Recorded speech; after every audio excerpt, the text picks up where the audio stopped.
What makes an artifact priceless? Is it worth more cash if it's centuries old? Is a stunning artifact more desirable than a simple one? Perhaps it's the tale behind it that makes all the difference. Well, that's what we choose to believe, and we're going to try to prove it by sharing the genuine stories of some of the most unbelievable artifact discoveries in this video. Let's start off with number 15, Monte Alban Tomb 7 Golden Mask. The golden masks discovered inside Tomb 7 at Monte Alban, southeastern Mexico, are the kind that make experts pause, not just because of their beauty, but because we have no idea how they were made. These two 500-year-old relics aren't just gold, they're masterpieces. The tomb, uncovered in 1932 by renowned archaeologist Alfonso Caso, revealed a treasure trove of dazzling ornaments from gold filigree to precision-cut rock crystal jewelry. Whoever crafted these wasn't just skilled, they were centuries ahead of their time. The Zapotecs ruled here, but Caso believed Tomb 7 was built in multiple phases, and there's no solid proof that the Zapotecs made everything inside. Some believe the treasure predates them.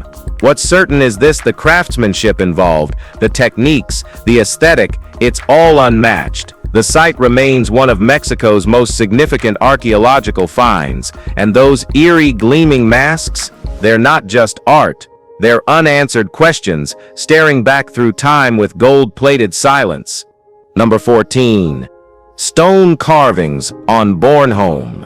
Archaeologists working on the Danish island of Bornholm found something in 2016 that might just be the world's oldest pocket-sized map. It's a small, heart-shaped stone, no wider than 2 inches, but densely covered in deliberate carvings. Dated to roughly 5,000 years ago, the marks on the surface appear to depict organized plots, perhaps agricultural fields or territory divisions. Though only a fragment, the stone's inscriptions show patterns consistent with symbolic landscape representations found in places like the Italian Alps. These similarities suggest it served a practical role, possibly as a quick reference guide for farming or land ownership. Some scholars believe part of the stone is missing, which means it may have originally been part of a larger set. Despite its size, the effort that went into marking it suggests it had more than decorative value. Whether it functioned as a simple chart or a more sophisticated territorial map, it's a unique reminder of how early humans tried to understand and shape the world around them.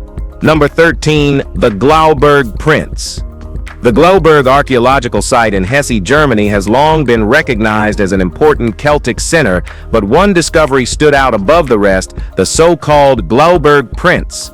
Found inside a burial mound, this sandstone statue portrays a man in a detailed warrior garb, tunic, trousers, sword, and shield, along with ornate jewelry and an incredible leaf-shaped crown.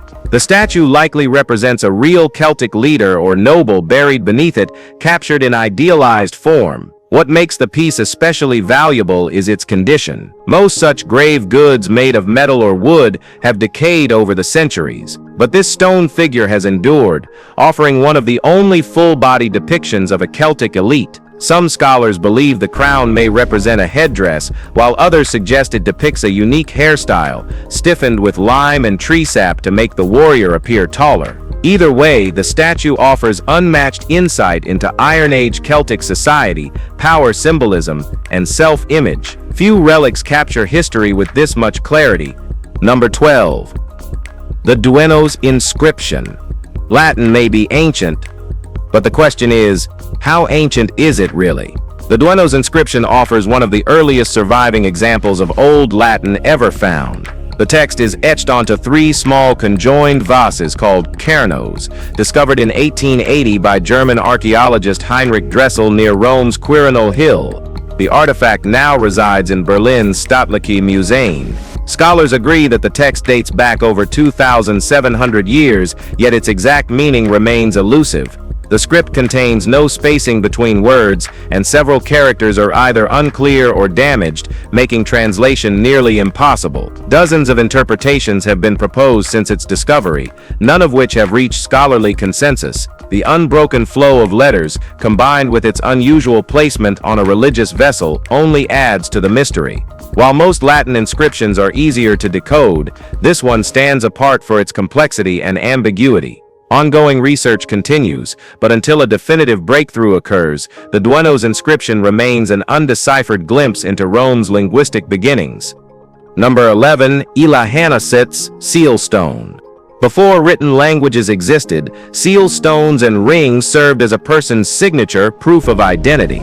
These miniature artifacts are tough to come by, making each find a major moment for archaeologists. One of the rarest showed up in March 2021 at Jerusalem's National Park. Experts dated the stone to 2,500 years ago during the First Temple period.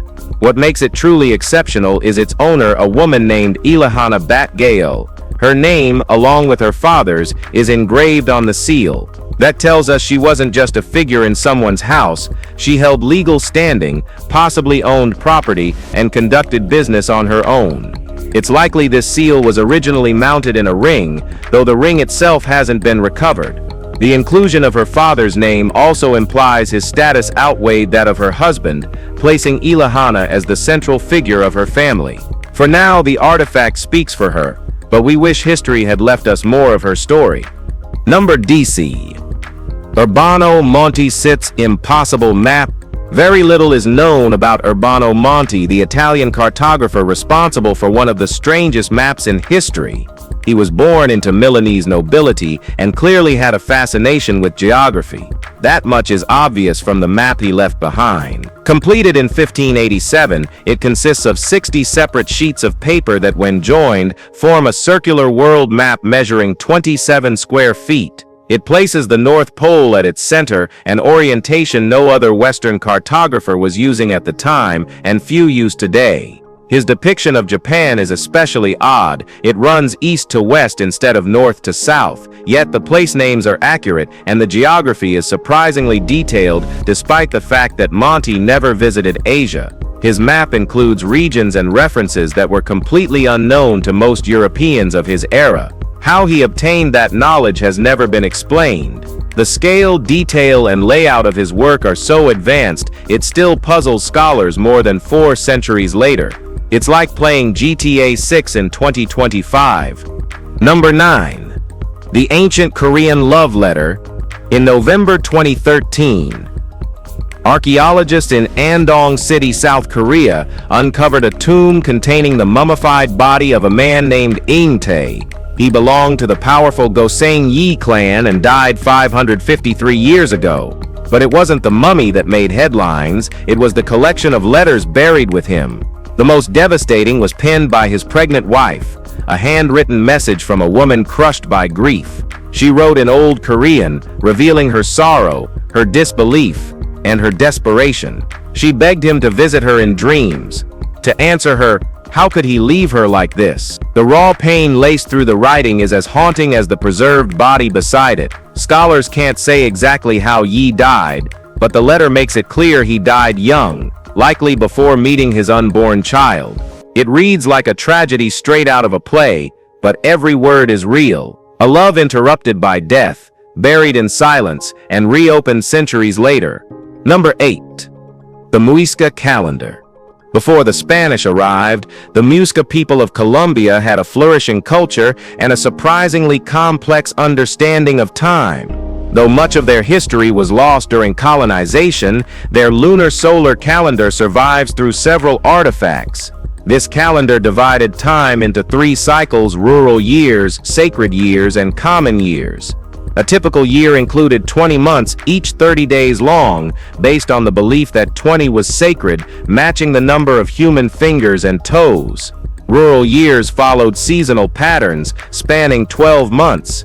The sacred year lasted 37 months, though historians are still unsure why. The calendar was engraved on stones like the Chibcha calendar stone and appeared on ceremonial flutes, fabrics, and even at the astronomical site of El Infernito. One of the most mysterious aspects was a ritual called the jumping toad, performed at the beginning of every sacred year. Sadly, no one knows what it entailed. Without written records, the meaning and method behind this ritual are still lost to time. Number 7. Mummified parrot of Atacama. In the desolate heat of Chile's Atacama Desert, archaeologists recovered the mummified remains of a parrot. That alone is strange. Parrots don't belong in deserts. This one came from Amazon, nearly 300 miles away, and was likely transported via llama caravans in the 12th century. During that period, tropical birds were considered elite status symbols across pre-Columbian societies. Their vibrant feathers were used in royal clothing, religious rituals, and burial rites. The parrot mummy, still bearing traces of its brilliant plumage, was probably part of a high-ranking burial. Preserving a parrot in that harsh climate required constant care, another clue that it held immense value. Its presence is solid proof of a complex trade network between the Amazon and the Andes. No one knows who owned the bird or how much it cost, but it must have been a significant investment. This one fragile creature tells a much larger story of long-distance trade, cultural prestige, and human obsession with beauty that spanned impossible terrain. Number 6. The Warren Field Calendar. The definition of a calendar isn't set in stone, especially when you go back thousands of years.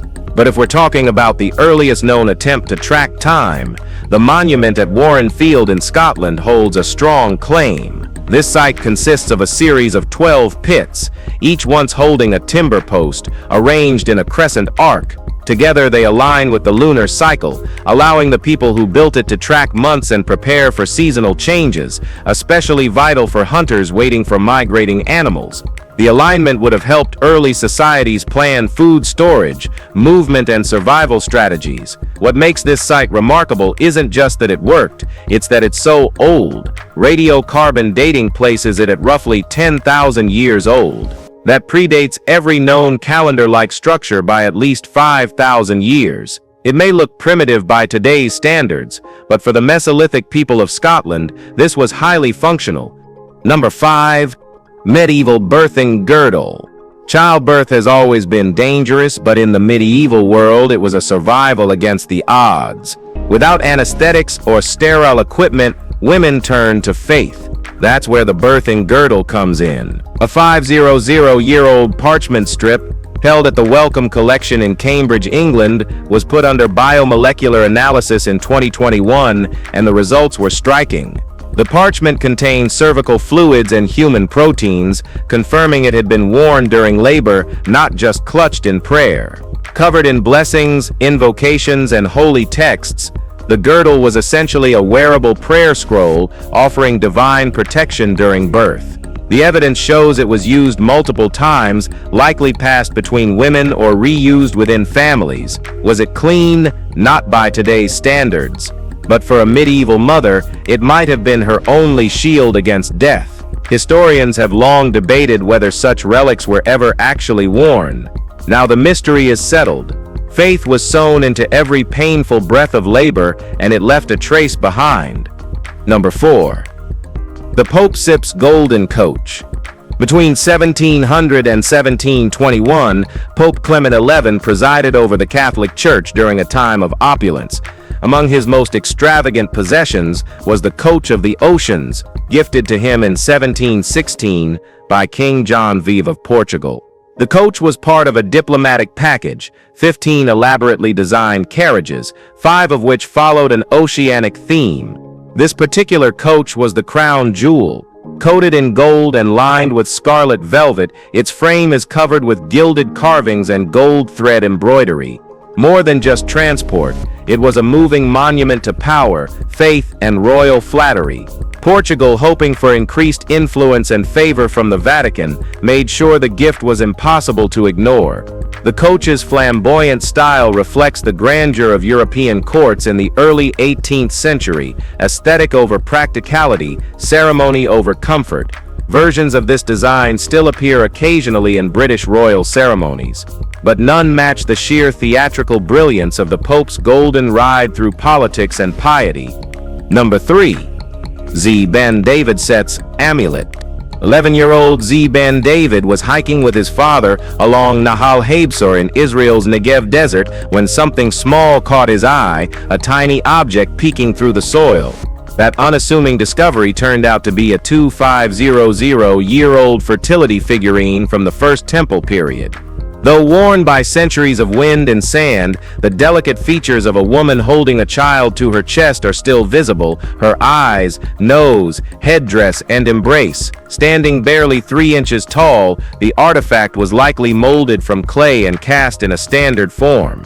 Experts at the Israel Antiquities Authority believe such figurines were used as protective charms, especially for expectant mothers or couples hoping to conceive.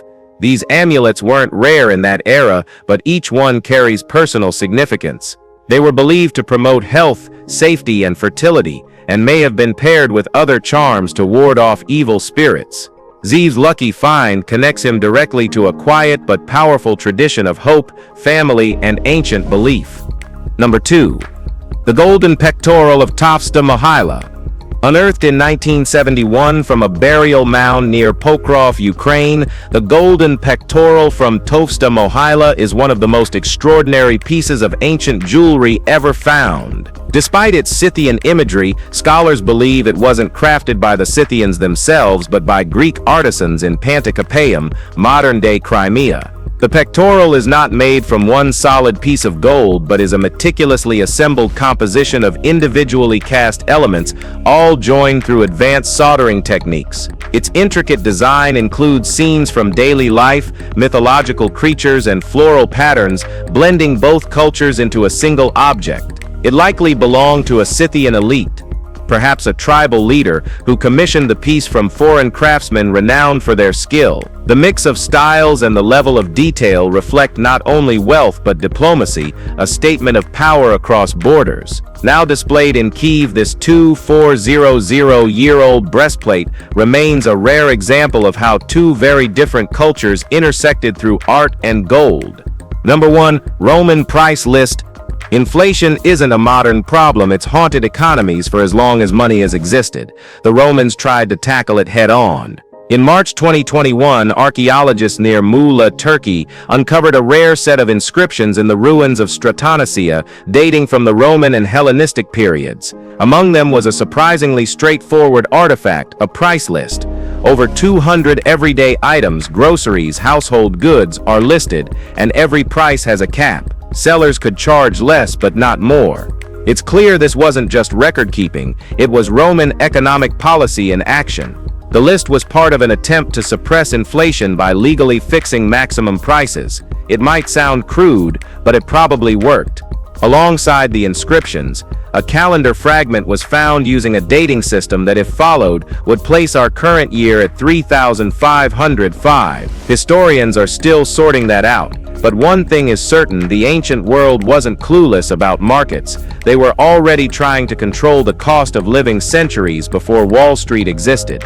If you've enjoyed watching this video, please like and subscribe for more fascinating content like this. Thanks for tuning in, and we'll see you soon in the next one.